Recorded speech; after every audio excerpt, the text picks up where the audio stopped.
એકાદશ સ્કંદમાં શ્રી કૃષ્ણ પ્રભુ પોતાના ભક્ત ઉદ્ધવજીને દત્તાત્રેયજીના 24 ગુરુઓની કથા સંભળાવે છે. આજે 10મા ગુરુ છે. 10મા ગુરુનું નામ છે સમુદ્ર. સમુદ્ર કોણે નહીં જોયો હોય, પણ એમાંથી ક્યાંય થોડો ઘણો ઉપદેશ તારવ્યો છે ખરો? સાગર નામ કેટલા મીઠા છે. સમુદ્ર, સાગર, અર્ણવ, રત્નાકર, મહાજલધિ, આ બધા દરિયાના નામો છે.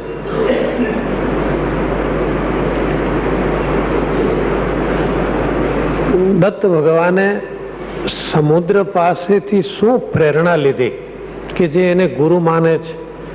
મુનિહિ પ્રસન્ન ગંભીરો દુર્વિગાહ્યો દુરથ્યય અનંત પારો અક્ષોભ્ય સ્તિમિતોદ ઇવાર્ણવ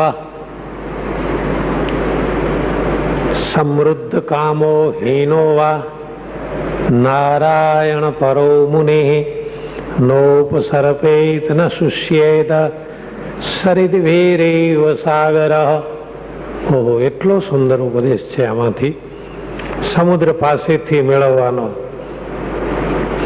સૌથી પહેલી વાત, મહાત્મા પુરુષોએ સમુદ્રની જેમ સદાય પ્રસન્ન. તમે રાત્રે જાઓ કે દિવસે, કોઈ પણ સિઝનમાં જાઓ, પણ દરિયાના મોજા ચાલુ ને ચાલુ, સદાય પ્રસન્ન. પાછો સમુદ્ર ગંભીર છે, છીછરો નથી. ખ્યાલ ના આવે ક્યાં કેટલી ઊંડાઈ છે. ગંભીર એને કહેવાય કે જેની સપાટી ઉપર તોફાન ચાલુ હોય. સમુદ્રની સપાટી ઉપર કેવા ભયંકર મોજા, આગાહી કરવા વાળાની આગાહીઓ આવતી હોય કે 3 મીટર મોજા ઉછળશે, પણ એ સમુદ્રની ઊંડે પાણીમાં ગંભીરતા હોય છે, શાંત જળ હોય છે. સાધુ પુરુષો એવા રહેવું, ઊંડે શાંતિ, બહારની કોઈ ઉપાધિ એને અંદર સુધી પહોંચે નહીં. બહાર અકળાયેલા દેખાય. તમને ખ્યાલ હશે પેલું નાળિયેર હનુમાનજીએ શા માટે પસંદ કર્યું? કેવું રફ, જરા ગાલે અડાડો તો લોહી કાઢે એવી સપાટી એની રફ છે. છોતરા, કઠણ કાચલું, પણ ઊંડે ઉતરો એવું મીઠું જળ ભરેલું છે. કેવો માવો ને કેવું મીઠું જળ. એ રીતે જેને જીવતા આવડે એ સમુદ્ર જેવા કહેવાય. વળી પાછો સમુદ્રમાંથી એવો ઉપદેશ મળ્યો કે જગતના કલ્યાણ માટે, આખા વિશ્વના હિત માટે સમુદ્ર પોતાનું પેટ બળવા દે છે. સમુદ્રનું પેટ ક્યારે બળે ખ્યાલ છે તમને? ભગવાને રચેલી એક સર્કિટ જો તમારે જાણતા હો ને, પ્રભુએ એક સર્કિટ રચી છે. ઉનાળામાં ભયંકર તાપમાં સમુદ્રના પાણીમાંથી વરાળ બની અગણિત ટન, જેનો કોઈ હિસાબ ન હોય, એટલી બધી આકાશમાં જાય છે.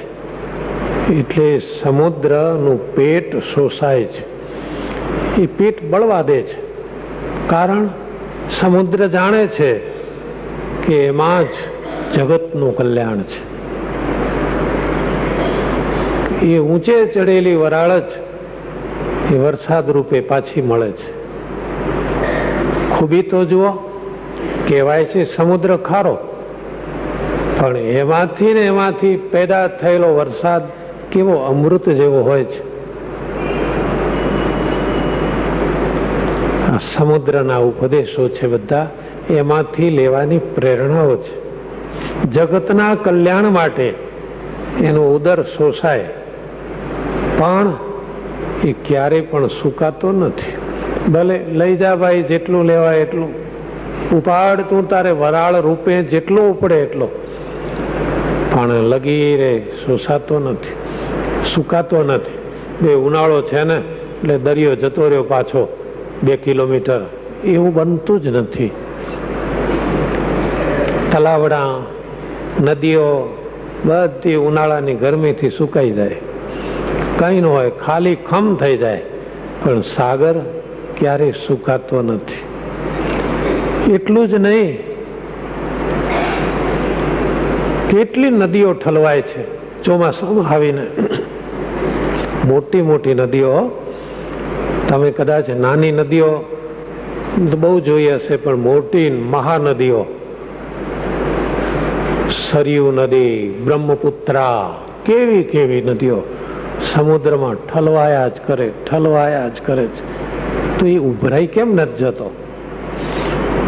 100 નદીઓ સમાણી તોય, 100 નદીઓ ઓર સમાણી તોય, સાગર જેવા ગંભીર જગમાં એનું નામ ફકીરજી. 100 નદીઓ, કેટલી નદીઓ. નદીઓ એટલે શું? માણસો, ખોપરીઓ. કેટલી ખોપરીઓ આવીને કहीं ને કहीं ઠલવાતી જ જાય. કहीं નું કઈ કહેતા જ જાય, કઈ વાંધો નહીં.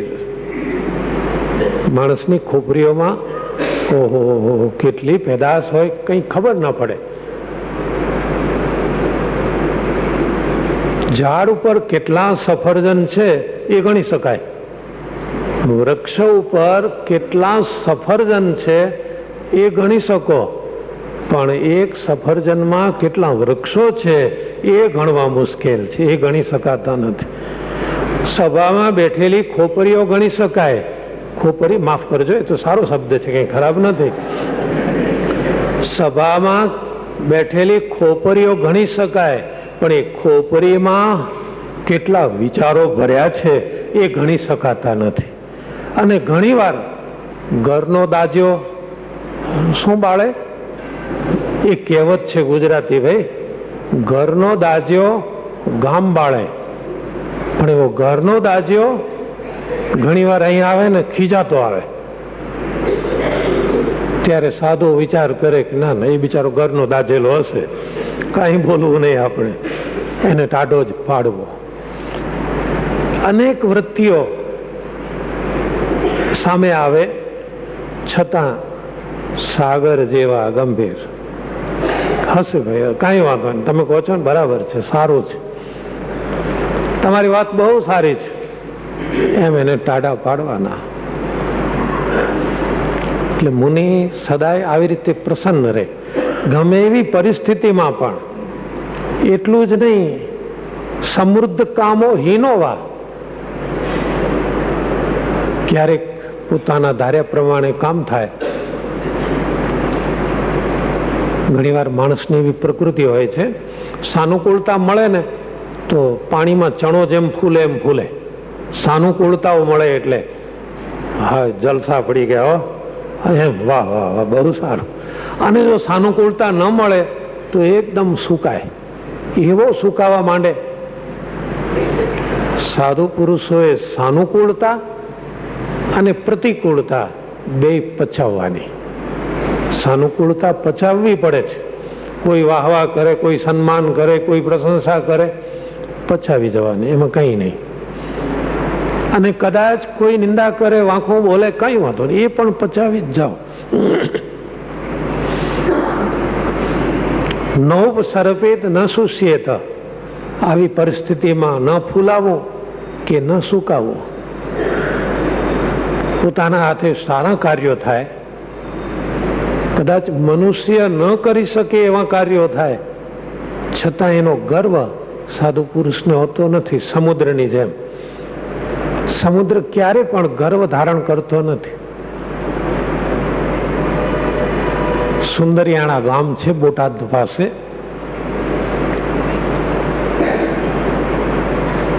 ત્યાં ગોપાળાનંદ સ્વામી પધાર્યા. કેવા સમર્થ સંત, ભગવાન જેવા સમર્થ. પણ જોજો એ સાગર જેવા, એમનું હૈયું સમુદ્ર જેવું. બે વણિક, વનાસા અને પૂંજાસા, બે ભાઈ સ્વામી પાસે આવે, બેસે. સ્વામીજી કહે છે, તમારા બાપુજી કેમ દેખાતા નથી? નહીં આવે. કેમ નહીં આવે? બસ એ માની બેઠા છે કે અન્ય ધર્મમાં ન જવું, અન્ય આશ્રય દોષ લાગે. ગજબની વાત છે. પણ એકવાર તો જરા ભેળા થાય એવું કરો. સ્વામીજી, મારા બાપુજી ના આવે. પણ એક એમની ટેક છે, એ વૈદ બહુ સારા છે, નિષ્ણાત વૈદ છે. નાડીના 5 ધબકારા જોઈને નિદાન કરી લે.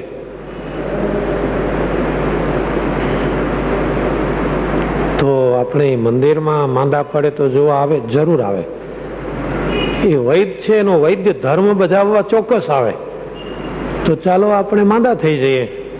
તો બે ભાઈને વિચાર થયો, સ્વામી તો સાજા છે, સારા છે, સ્વસ્થ છે. ગોપાળાનંદ સ્વામી મહાયોગી હતા. યોગી પુરુષોને પોતાના શરીર ઉપર, મન ઉપર કંટ્રોલ, કાબુ હોય છે.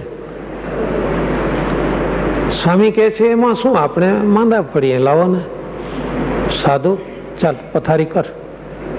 એટલે સ્વામીના એક શિષ્યએ પથારી કરી. બોલાવો તમારા બાપુજીને કે અમારા મોટા સ્વામી માંદા પડી ગયા છે, કહેજો, જાઓ. આ બંને ભાઈને વિચાર થયો કે હવે મારા બાપુજી છેતરાશે નહીં, સ્વામી તો સાજા છે. સ્વામી ખરેખર પથારીમાં સૂઈ જ ગયા. અને એમના બાપુજી આવ્યા, હેમરાજ શાહ. વૈદ સાચા, એમાં ના નહીં. એ વખતે વૈદો પોતાની દવાઓનો થેલો, જોડો ભેગો જ રાખતા. વૈદ અને ડોક્ટરમાં શું તફાવત જાણો છો? આંખ દુખે તો કે આંખનો ડોક્ટર જુદો, કાન દુખે તો કાનનો ડોક્ટર જુદો, હાડકામાં કંઈક અળતર થતી હોય તો હાડકાનો જુદો, છાતીમાં ગડબડ થતી હોય તો છાતી વાળો જુદો. એટલે જાત જાત, ચામડી ઉપર કંઈક દેખાય ડાઘા તો ચામડી વાળો જુદો. અને આ બધા જ તકલીફમાં વૈદ એકનો એક. કોઈ દાડો વૈદ ચામડી વાળો જુદો ન હોય, આંખ વાળો જુદો ન હોય, માથા વાળો જુદો ન હોય. પેલા ડોક્ટરો માટે કહેવાય બધા સ્પેશિયાલિસ્ટો. સાના આપણે માનો ને દર્દ ના, પણ અમારે વૈદ્ય આંખમાં કોઈ સારવાર કરવી હોય તો એ બતાવે, કાનમાં તકલીફ હોય તો એ જ નિવેડો લાવે, હાડકામાં તકલીફ હોય તો એ જ દવા આપે. આ હેમરાજ શાહ સારા નિષ્ણાત વૈદ આવ્યા અને એમની પોતાની પદ્ધતિ પ્રમાણે સ્વામીનો હાથ પકડ્યો. કાંડામાં જમણા હાથની નાડી જોઈ, ધબકારો બંધ, કઈ ન મળે, સુનકાર, નાડી જ નહીં. એનો વિચાર કર્યો, ડાબા હાથ પકડ્યો, ડાબા હાથમાં તો ત્યાંય નાડી નહીં. પગની નાડી જોઈ, નાડીના આ શરીરમાં 72 સ્થાન છે. તો પગની ચેક કરી, ક્યાંય નહીં, બધું બંધ, ધબકાર ક્યાંય નાડી નહીં. છતાં સ્વામી પથારીમાં આડા પડે પડે વાતો કરે. વૈદરાજા કંઈક શું થયું છે ખબર નથી, પણ આવું કંઈક જરાક એવું થઈ ગયું છે. પણ વૈદરાજ સ્વામીની સામે જ જોઈ રહ્યા. બ્રહ્મ સૃષ્ટિમાં આવો કિસ્સો ક્યાંય જોયો નથી, બન્યો જ નહીં હોય. જેનું હૃદય બંધ છે, ધબકારા બધા જ બંધ, અને છતાં વાતો કરે છે, સ્વસ્થતાથી વાતો કરે છે. જનરેટર બંધ થાય તો કઈ પાવર ચાલુ હોય કોઈ દાડો? હૃદય બંધ થાય તો ધબકારા બંધ થાય ને માણસ વાતો કરે? એની પાસે વૈદ્યકીય જ્ઞાન હતું, તરત જ ઝૂકી પડ્યા, પગમાં પડ્યા, નમસ્કાર કર્યા. સ્વામિનારાયણ ભગવાન તો હશે, પણ મારી નજરમાં તો તમે ભગવાન છો. ગોપાળાનંદ સ્વામી કહે છે, વૈદરાજ સાચું કહું, સ્વામિનારાયણ ભગવાન પાસે તો એવા એવા સંતો મહાત્માઓ છે, મોટા મોટા 500 પરમહંસો છે. એનું જો લિસ્ટ થાય ને તો મારું નામ તો સાવ છેલ્લે આવે. કે ભાઈ પેલા ગોપાળાનંદ રહી જાય છે, એમ છેલ્લે મારું નામ આવે. હું તો સાવ દાસનો એ દાસ છું. મને તો કંઈ નથી ફાવતું, મારામાં તો કંઈ આવડત નથી. અને આ હેમરાજ શાહ સ્વામિનારાયણ ભગવાનના આશ્રિત બની ગયા, તરત જ ભક્ત બની ગયા. આવી રીતે ચમત્કાર બતાવીને જો કોઈને ભક્ત કર્યો હોય તો સામાન્ય હોય તો કેવો ઉભરાય. ખબર પડી પેલા ભાઈને 5 મિનિટમાં આપણે સત્સંગી કરી દીધા. ના ના ના, આ ગોપાળાનંદ સ્વામી સાગર જેવા છે, કંઈ જ બન્યું ન હોય એમ, બિલકુલ નોર્મલ રીત, કોઈ ગર્વ નહીં, કોઈ અહંકાર નહીં, કોઈ અભિમાન નહીં. હવે એક ગ્રસ્થનું જરા દ્રષ્ટાંત જોઈ લો. ગ્રસ્ત હોય સાગર જેવા થવું પડે છે. ભાઈ તમને એમ કે સ્વામી સમુદ્ર જેવા, અમે તો ઠીક છે ચાલે. હો, ગ્રસ્તો ક્યાંય ટ્યુબવેલ જેવા થાય જ ન ચાલે. વારે વારે તળિયા નીચે જાય અને પાઇપો ઉતારવા પડે, નિષ્ણાતોને બોલાવવા પડે. ગ્રસ્ત હોય પણ ગ્રસ્થમાં સાગર જેવા, એટલે સુખમાં અને દુઃખમાં સમૃદ્ધ કામો હીનો વા. ધાર્યું થાય ને ન પણ થાય, દુઃખ આવે પણ ખરું, સુખમાં પણ રહી શકાય, પણ સુખમાં ને દુઃખમાં સમાન ભાવ. થોડો કંટ્રોલ રહે જીવન ઉપર, હાઈવો અંદરથી ન થાય તો એ ગ્રસ્થ પણ સાગર જેવો કહેવાય. નૈનપુર ગામના દેવજીભાઈ, શ્રીજી મહારાજ છતાની બનેલી આ ઘટના છે. દેવજીભાઈ એમના પત્ની, એકનો એક દીકરો 18 વર્ષનો, ખેડૂત હતા. કોણ જાણે શું બન્યું,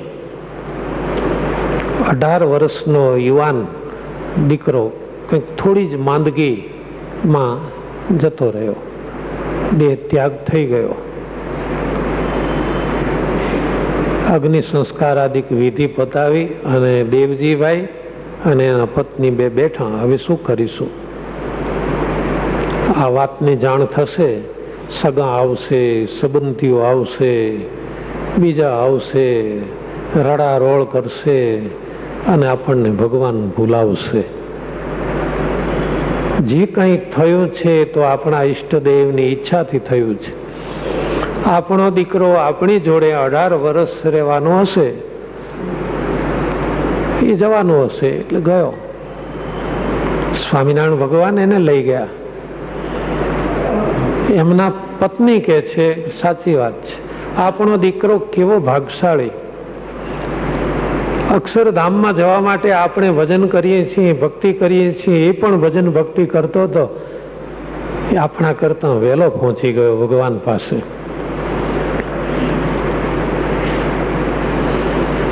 પુત્ર મૃત્યુ પછી દંપતીને આવા વિચાર આવે ખરા? પતિ પત્નીને કેટલું એનું ધૈર્ય, કેવી એની વિચાર શક્તિ. સમાજમાં તો કેવું ચાલે છે, કંઈક દુઃખ આવી પડે ને તો કે છે અમે તો રોજ મંદિરે આવતા હતા અને અમને આવી તકલીફ. ઓ બાપ, જુઓ તો ખરા માણસનો સ્વભાવ. મંદિરે એટલા માટે જ આવતા હતા એમને, બીજું કોઈ કારણ નહોતું. સ્વાર્થ માટે ભજન થાય, સ્વાર્થ માટે ભક્તિ થાય, પોતાના જાત જાતના સ્વાર્થ માટે ભગવાનને આગળ આજીજી પ્રાર્થના ના, એને સાચા ભક્તને સરખાવી ન શકાય. તો હવે આપણે આ બધા સંસારના રિવાજોથી બચવા શું કરીશું? એટલે દેવજીભાઈના પત્ની કહે છે, એક કામ કરો ને, આપણું ખેતર તો ગામથી ઘણું દૂર છે, આપણે કોઈને જાણ કરવી નથી, તમે ખેતરમાં છાપરું છે ત્યાં રહેજો, અને હું મહારાજ પાસે ગઢપુર જતી રહું, શાંખ જોગી બહેનોમાં રહીશ એકાદ મહિનો, પછી તમે આવજો, અને પછી આપણે અહીં આવીશું. 1 મહિના પછી બધું ભૂલાઈ ગયું હશે. ખરી વાત તો હવે આવે છે. દેવજીભાઈના પત્ની ગઢપુર પહોંચ્યા. સભા બેઠેલી લીમડાના વૃક્ષની છે. એવું સુંદર નયન રમ્ય વાતાવરણ. સ્વામિનારાયણ ભગવાન લીમડાના થડ પાસે વેદિકા ઉપર બિરાજેલા, એક બાજુ સંતો, એક બાજુ હરિભક્તો, અને દરબાર ગઢની ઓસરીમાં બેનો બેઠેલા. અને આ બેને આવી નમસ્કાર કર્યા. ભગવાન સર્વાંતર્યામી જાણે છે, પણ સભાજનોને ખબર પડે કે આ બેન કોણ છે, એટલું જ નહીં એની સ્થિતિ કેવી છે. એટલે મહારાજ કહે છે, ભગત સુખી છે ને? શ્રીજી મહારાજે બેનને પૂછ્યું કે અમારા ભગત સુખી છે ને? અત્યારે કોઈ સામાન્ય બેન હોત તો ત્યાં ને ત્યાં ઠૂંઠુઓ મૂકતો, પોક જ મૂકત. પણ ના, હા મહારાજ, ભગત તો સુખી જ હતા, પણ તમે એવી કૃપા કરી એ વધુ સુખી બન્યા. તો બધાને એમ થયું કે શું થયું હશે? ક્યાંય સારું પાક્યું હશે ખેતરમાં, કે વધુ સુખી થયા, કે પગાર વધ્યો હશે ક્યાંય, કે વધુ સુખી થયા. કંઈક કારણ હશે, આર્થિક સાંસારિક કોઈ લાભ થયો હશે તો વધુ સુખી બન્યા હોય ને. સભામાં ખ્યાલ ના આવ્યો એટલે મહારાજે ચોખવટ, સભામાં જણાવવા ખાતર ચોખવટ કરાવી. એ વધુ સુખી થયા એટલે શું? મહારાજ, તમારો દીધેલો એકનો એક દીકરો હતો, એ 18 વર્ષનો થયો એટલે ભગતને ચિંતા રહેતી હતી. છોકરા 18 વર્ષના થાય ને પછી ચિંતા રાખવી, ચિંતા રહે જ. 18 વર્ષનો થયો ને એટલે ચિંતા રહેતી હતી કે હવે આનો ક્યાંક સંસારમાં ક્યાંક પાત્ર શોધવું પડશે. એવો કોઈક જીવ આવે ઘરમાં તો સારું કે અમારા સંસ્કારમાં વૃદ્ધિ થાય, સત્સંગમાં વૃદ્ધિ થાય. અપેક્ષા એવી હોય કે સાકર જેવી કોઈ કન્યા આવે ને, એ સામા ભળી જાય. હા, દૂધમાં, એ તો બધાને ખબર હોય. સાકર જેવી કન્યા આવે તો દૂધમાં ભળી જાય તો દૂધનો સ્વાદ કેવો થઈ જાય? ગળ્યો. હા, દૂધનો સ્વાદ ગળ્યો થઈ જાય. આટલી વાત તો નાના બાળકો જાણે છે, મોટેરા પણ એ કન્યાઓ જાણતી નથી. એ પ્રોબ્લેમ છે. એ પથ્થર થઈને આવે છે, સાકર થઈને નથી આવતી. કોક ભાગશાળી એવી હશે કે જે સાકર થઈને જાય. દૂધમાં ઓગળી જાય એનું નામ સાકર. જે કુટુંબમાં પગ મૂકે અને એ કુટુંબના સંસ્કાર સાથે ઓગળી જાય, એ કુટુંબના સદગુણ સાથે ઓગળી જાય. મારે મંદિર નથી આવવું, મારે તો અત્યારે સિરિયલ જોઈ છે, ગજબ ને, એટલે હવે વાસણ રસોડું ના, અત્યારે ફરવા જવું છે, તો સમજી લેવું કે આ કાંકરી આવી. હો, આ સાકરની ગાંગડી ના આવી, કાંકરી આવી. બહુ મુશ્કેલી છે. સંસ્કાર સારા હોય તો સગા સારા મળે. એના માટે કોઈ માપ નથી. અત્યારે મધ સાચું છે કે ખોટું એ યંત્રથી, લેબોરેટરીથી કહી શકાય. દૂધમાં ફેટ કેટલા છે લેબોરેટરી કહી આપે. તમારા લોહીમાં કેટલું લોહ તત્વ, તાંબુ, કઈ વસ્તુ ખૂટે છે, લેબોરેટરી કઈ આપે, પણ સગા કેવા છે એ નક્કી કરવા માટે કોઈ લેબોરેટરી કામ નથી આપી શકતી. શું કરવું, જવું ક્યાં? અને પછી જ્યારે અનુભવ થાય ત્યારે તો ઘડિયાળના કાંટા આગળ ફરી ગયા હોય છે, કાંઈ ન થાય. એટલે ભગત ચિંતામાં હતા કે કોઈક એવી સારી કન્યા મળી જાય તો આનો ક્યાંક હાથ પીળા કરી નાખીએ કે જેથી ઘરમાં બસ એ જવાબદારી નિભાવે. પણ સારું પાત્ર મળે એની ચિંતા હતી ભગતને મહારાજ. પણ હવે એ ચિંતા તમે છોડાવી દીધી, ચિંતા મુક્ત કરી દીધા તમે ભગતને, એટલે ભગત વધુ સુખી થયા. શ્રીજી મહારાજ કે છે, નહીં બેન, તમે સ્પષ્ટ તો કહો, ચિંતા મુક્ત કેવી રીતે થયા ભગત? મહારાજ, 18 વર્ષના એ દીકરાને તમે ધામમાં લઈ ગયા ને એટલે ભગતને ચિંતા ટળી ગઈ છે. સ્વામિનારાયણ ભગવાને હવે પછી સભાજનોને સંભળાવ્યું, ખ્યાલ આવ્યો ને, તમે ગ્રહસ્થ છો અને અમારા આ દેવજી ભક્ત પણ ગ્રહસ્થ, પણ એમનો એકનો એક દીકરો ધામમાં ગયો તો એ કહે છે કે બસ ભગવાનની ઈચ્છા, એને પરણાવવાનો હતો, આ હતું તે હતું, પાત્ર શોધતા હતા, એ બધી ચિંતા મટી ગઈ. ભગવાનનું ભજન કરીશું, એ ભગવાનના ધામમાં ગયો. આપણે ધામમાં જવાનું જ છે, એ ભાગશાળી વહેલો પહોંચી ગયો. સજ્જનો, આવી મોટી વિપત્તિ ગણાય સંસારની દ્રષ્ટિએ, છતાંય જેના હૈયામાં સંભાવ. ગીતામાં એક શ્લોક છે આવો, બહુ સરસ છે. ગીતાજીમાં એક શ્લોક આવે છે, નિર્માન મોહા જીત સંગ દોષા અધ્યાત્મ નિત્યા વિનિવૃત્ત કામા દ્વંદ્વૈ વિમુક્તા સુખ દુઃખ સંજ્ઞૈ ગચ્છન્ત્યમૂઢા પદમવ્યયમ તત. દ્વંદ જેણે જીતી લીધા હોય ને, એ સંસારમાં બેઠો હોય છતાં એ અવ્યય પદ એટલે મોક્ષમાં જ બેઠેલો છે. સ્વામિનારાયણ ભગવાન કહે છે વચનામૃતમાં કે આવા દ્વંદ જેણે જીતી લીધા, સુખ અને દુઃખમાં જેને સમાન ભાવ હોય, એ વખતે જેનું મગજ કંટ્રોલમાં હોય, સમાનતા જેને રહેતી હોય, એને મરીને ભગવાનના ધામમાં જવું એમ નથી. એ છતે દેહે ભગવાનના ધામમાં બેઠો છે. સ્વામિનારાયણ ભગવાન કહે છે. ભગવાન શ્રી રામ સામે નજર કરો. તુલસીદાસજીએ ખાસ નોંધ્યું છે, શ્રી રામજીને ગાદી અભિષેક માટે મુહૂર્ત જોવાઈ ગયેલું આખું જગત જાણતું હતું. તો સામાન્ય જીવ હોય કેવો ફૂલાય, આવતીકાલથી આપણે છે ને સર્વ સત્તાધીશ બનવાના, બધો કંટ્રોલ આપણા હાથમાં આવશે, આખો કોશલ દેશ નો હું સુપ્રેમ બનીશ. પણ શ્રી રામને બિલકુલ એ સંકલ્પ નહીં. રામના મુખારવિંદ ઉપર જે પ્રસન્નતા હતી એ એવી ને એવી હતી. એમ ખબર ક્યારે પડી? જ્યારે એને સંભળાવવામાં આવ્યું, જે તમારે જે મુહૂર્તમાં ગાદી અભિષેક કરવાનો હતો એ પહેલા તો તમારે 14 વર્ષ માટે વનમાં જવાનું છે.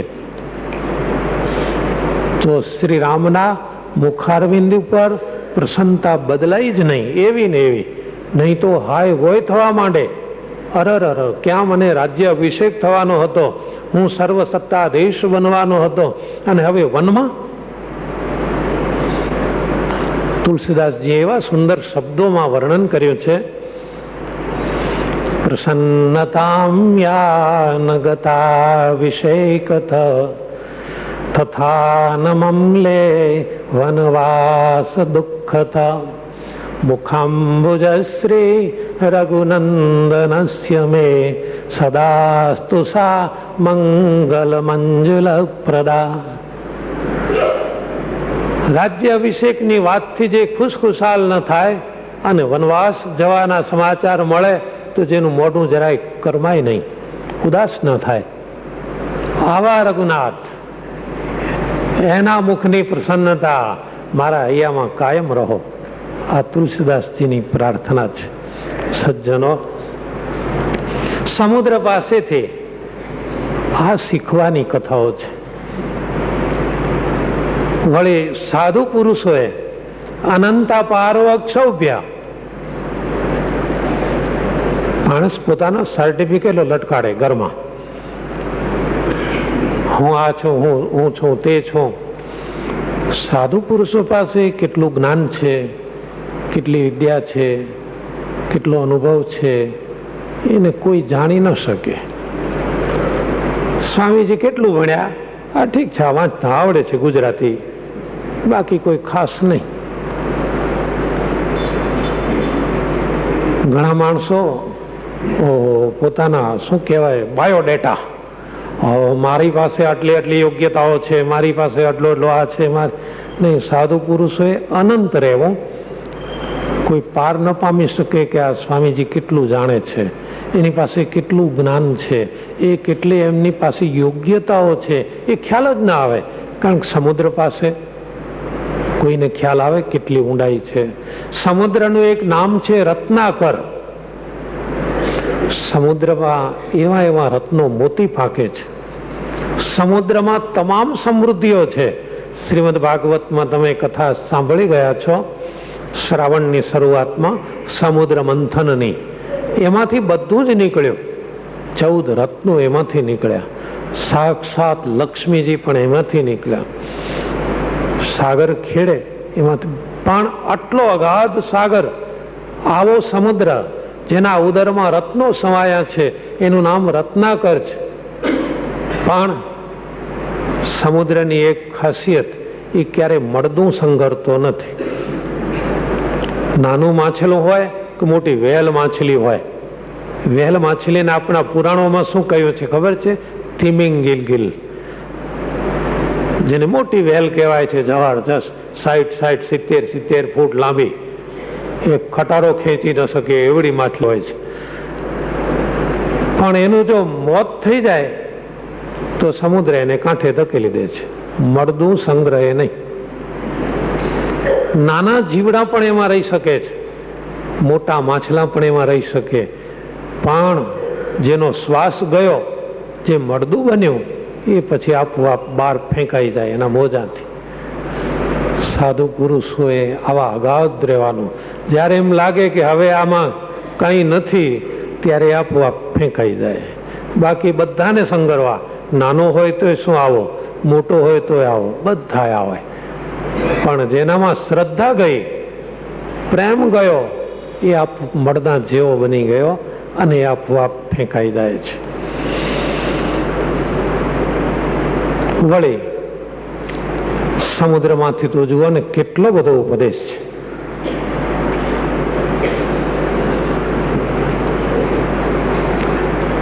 સાધુ પુરુષોએ ક્યારે પણ